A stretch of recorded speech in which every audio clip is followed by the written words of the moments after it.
दोस्तों आज हम वास्तु की कुछ टिप्स जानेंगे कि आप अपने घर को कैसे अरेंज कर सकते हैं, कैसे सेट कर सकते हैं कि आपको हेल्थ, वेल्थ और हार्मनी तीनों चीज़ों की कभी कमी ना हो। दोस्तों इसमें सबसे पहले आता है दोस्तों ओनर आपका हमेशा नैऋत्य कोण में होना चाहिए, साउथ वेस्ट डायरेक्शन में होना चाहिए। दोस्तों अगर यहाँ पर किसी भी कारणवश ओनर नहीं आता है तो उस घर में स्टेबिलिटी खत्म होती है, ओनर की स्टेबिलिटी जो है वो खत्म होगी। अगर यहाँ पे कभी भी नैऋत्य कोण में किचन आती है, टॉयलेट आता है, तब भी ये ओनर की स्टेबिलिटी को खत्म करता है दोस्तों।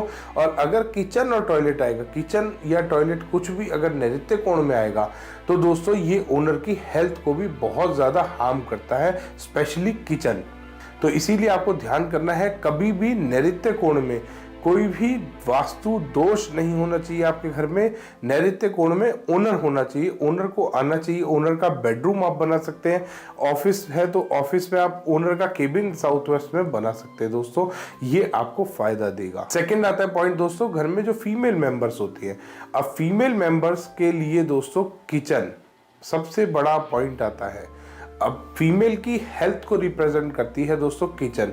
अगर किचन में कोई भी डिफेक्ट होगा या किचन कहीं पे भी गलत स्थान पे होगी, गलत पॉइंट पे होगी, गलत डायरेक्शन में होगी, तो वो सीधे सीधे हार्म करेगी फीमेल को दोस्तों, फीमेल की हेल्थ को।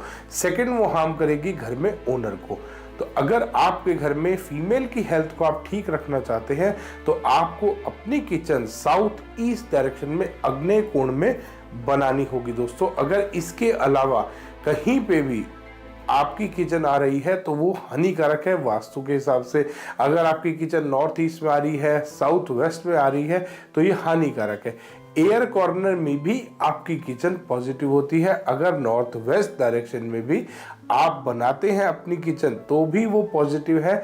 उसके लिए आपको साउथ ईस्ट में रेमेडी करनी पड़ेगी, आपको साउथ ईस्ट में फायर को डिनोट करना पड़ेगा, आपको ये रेमेडी करनी पड़ेगी ताकि फीमेल की हेल्थ को कभी भी आगे आने वाले टाइम में नुकसान ना हो। दोस्तों तीसरा पॉइंट आता है दोस्तों बच्चों का। बच्चों के लिए दोस्तों नॉर्थ के सेंटर से, नॉर्थ के मिडल से ईस्ट के मिडल तक का पूरा पोर्शन होता है। पहले मेल चाइल्ड का होता है, फिर फीमेल चाइल्ड का होता है, पहले बॉय का फिर गर्ल का।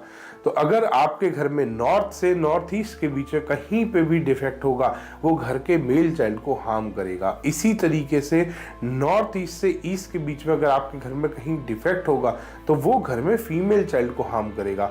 ध्यान करें दोस्तों, आपके घर में कभी भी नॉर्थ से ईस्ट के बीच में कहीं पे भी, नॉर्थ से नॉर्थ ईस्ट से ईस्ट, इस पोर्शन में कभी भी कोई टॉयलेट, स्टेयरकेस, किचन, स्टोर इस तरीके की चीज नहीं होनी चाहिए।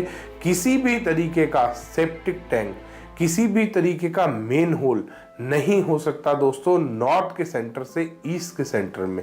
ये आपके घर में बच्चों की हेल्थ को खराब कर सकता है, ये बच्चों की एजुकेशन को खराब कर सकता है। अगर आपके घर में नॉर्थ ईस्ट में, नॉर्थ में या ईस्ट में कहीं पे भी कोई वास्तु डिफेक्ट आएगा दोस्तों, इसीलिए आपको अरेंज अपने घर को इसी तरीके से करना है कि आपका घर में ओनर साउथ वेस्ट में आए, किचन आपकी साउथ ईस्ट में आए और बच्चों के कमरे, बेडरूम या कोई भी जो भी आप बच्चों का स्टडी रूम बना रहे हैं वो नॉर्थ या ईस्ट में कहीं पे आए, जिससे कि नॉर्थ ईस्ट का एरिया आपका हल्का रहे और मैक्सिमम टाइम वो खाली रहे।